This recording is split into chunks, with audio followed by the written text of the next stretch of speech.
Welcome to CorkCutting Today for October 19th, 2019. This is the show where I break down some of the biggest stories happening in the world of cord cutting right now and give you my opinion on them. If you want to learn more about these stories, check out the show notes down below where you can find a full list of all the stories we talk about so you can read them for yourself and let us know what you think. If you're new here, do me a favor. Hit that subscribe button, hit that thumbs up. It's a huge help to us because it lets YouTube know you enjoy what we do here. And hopefully we can help you break free from the high cost of cable TV and still watch the shows you enjoy. Well, before we get into the news, a quick reminder that we have an app available on iOS, Android, and the Amazon Fire tablets. This app gives you all the stories we publish over at CorkCuttersNews.com, the ability for offline reading, change the font size, night mode, and more, all available in the app. The great thing about it has fewer ads than the mobile version. It's specifically built for your device for a great user experience, and you can even save interesting articles that you may think will be helpful in the future. So you can save them, find them, maybe it's a guide or a review you want to keep an eye on, check back later on. I'll put a link to all of them down below in the show notes. You may be saying, hey Luke, I follow you here, I follow you on Facebook, why have the app? A few reasons. First of all, I don't cover all the stories here that we publish over at CorkCuttersNews.com, and when you use things like Facebook and social media, you're kind of dependent on them to actually show you the story. With the app, you're never going to miss a story.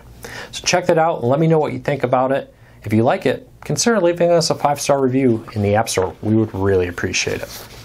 All right, let's get into the news of the day. This week, NBC published another anti-cord cutting story. This is actually their third anti-cord cutting story that all are basically taking the same attack on cord cutting. So as you expect, Cord Cutters News decided to dive in here and take a hard look at this.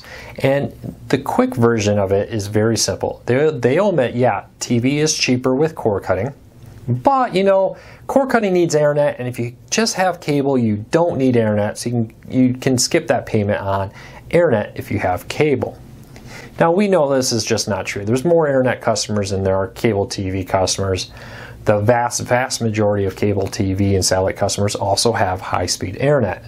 So this idea that cord cutters are the only ones who need home internet, it's just not reality. In 2019, pretty much a good chunk of our lives are online. And for the vast majority of people, that means a home internet, even if it's just for gaming and other features. We also know, for example, that the vast majority of Americans and cable TV subscribers also subscribe to at least one or more streaming services.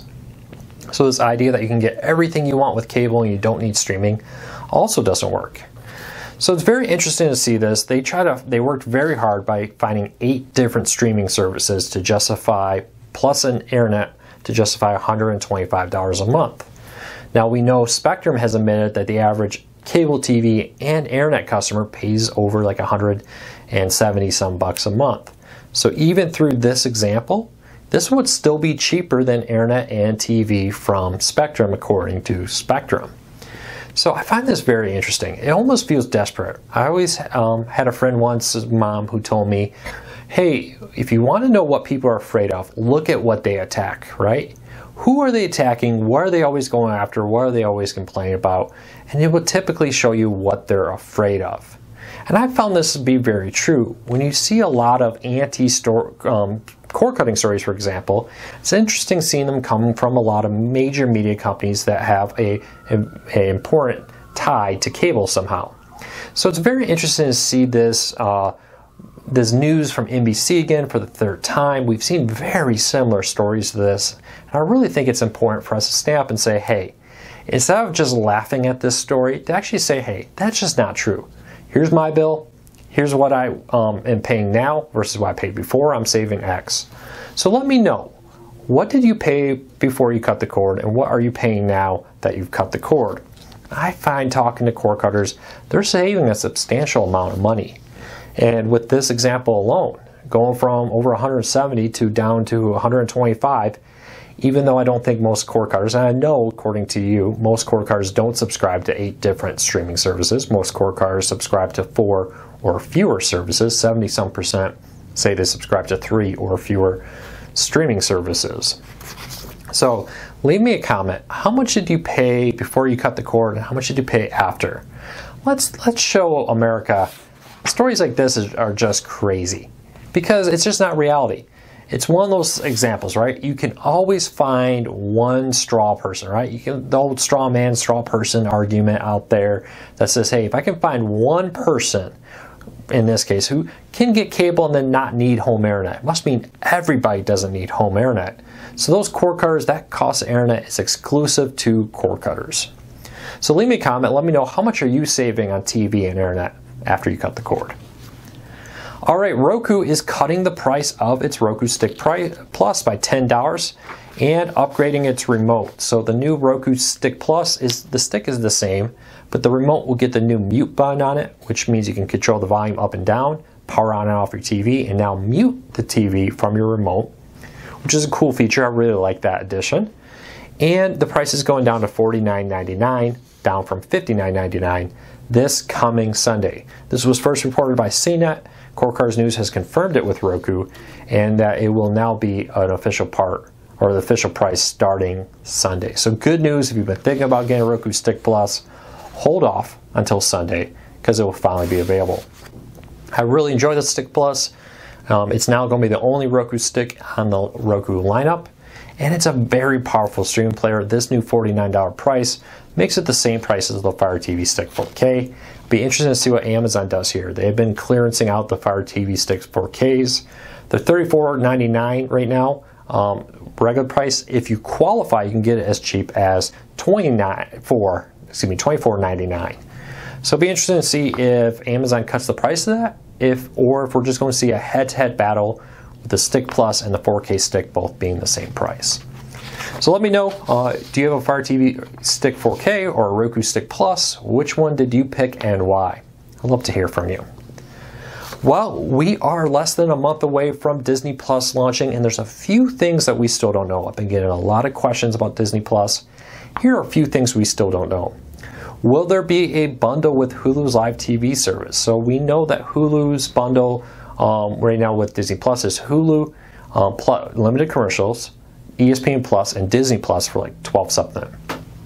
Now that's a great deal, but many of our readers say, hey, I'm a Hulu Live TV subscriber, will I be able to bundle?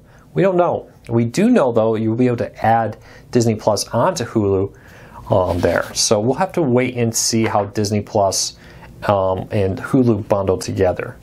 Unfortunately, we don't know if there'll be other bundles. Will there be a bundle that's just like Hulu and Disney Plus without ESPN Plus? I've had a lot of questions about that. It is, though, important to remember that these bundles have some additional limitations. For instance, you don't get quite the same number of streams. You're limited to one stream on Hulu versus the current 2 streams. I know in the past, Hulu had a 1-stream rule that they didn't really enforce, and then they officially moved it up to 2 streams. Well, now with this one, I would expect them to actually enforce that 1-stream limitation. So keep that in mind. I'd love to know what you think. Do you plan to get Disney Plus? What questions do you have about Disney Plus? Let's have a little Q&A about Disney Plus. I'll try to, throughout the weekend, jump on here a few times and answer some questions. So if you have a question about Disney Plus, let me know. We're learning more and more, but there's still a few things about Disney Plus we don't know, with it being less than a month away. And Hulu is also rolling out, here's another story, 4K support to Amazon Fire TVs, Xbox One, and LG WebOS. I got a lot of questions about this week, so I wanted to address some of them here. It's 4K, not 4K HDR in much of this content. It's very limited to mostly Hulu original programming right now. And for now, the Xbox One is live. Amazon Fire TV and WebOS will be coming very soon. I wish I could tell you exactly when that will be happening. Is that happening tomorrow? Is that happening next week? We don't know, but we will be keeping a very close eye on that. So let me know if you do notice 4K suddenly appearing on the Fire TV or WebOS. Go to cordcuttersnews.com, click on the Contact Us button, send us an email. I'd love to hear from you if you find that tip. Real quick, since it's the weekend edition, just a couple things to look forward to next week. One of the things to keep an eye on is the Apple TV app coming to the Fire TV. With the Fire TV out there almost here, or with the Apple TV Plus almost here, Fire TV app support must almost be here. All Amazon is saying right now is that they are still expecting the Apple TV Plus to hit the Fire TV model sometime this year. We'll have to wait and see. We'll have to wait and see if there's some devices, maybe first generation Fire TV sticks, for example, may not be supported. We'll have to wait and see about that once we actually get our hands on it. But the Roku version of it is out. Very impressive. It's a beautiful one, though some people are having trouble logging in. If you are a Roku customer who's having trouble logging in to the Apple TV app on Roku, contact Roku support, contact Apple support. Some people just said it's taking, they enter their username and password and it just sits there and sits there and sits there for a while, and eventually they log in. If you're unable to actually get in, contact Apple or contact Roku. I think the problem here is so many people are downloading this, it's probably overwhelming their servers. And that's kind of a common issue. You may even want to just say, hey, I'm going to try again this weekend to see if it works. So if you've had that problem, great. If you've been able to fully log in, let us know. How long did it take you to actually log in? Did it spin for a long amount of time? So let me know. Well, I hope everybody had a fantastic Saturday. Huge thank you to everybody for your support. I really do appreciate it. We'll be back here on Monday with more cord cutting today. But if you're here every day, make sure to hit that notification bell. Make sure to set it to all notifications, because YouTube, if you don't do that, you're not going to get them all. You also need to enable notifications through your YouTube app on your phone or mobile device so you can get the notifications there when we go live. So a huge thank you to everybody for your support. Unbelievable. 110,000 subscribers were hit today.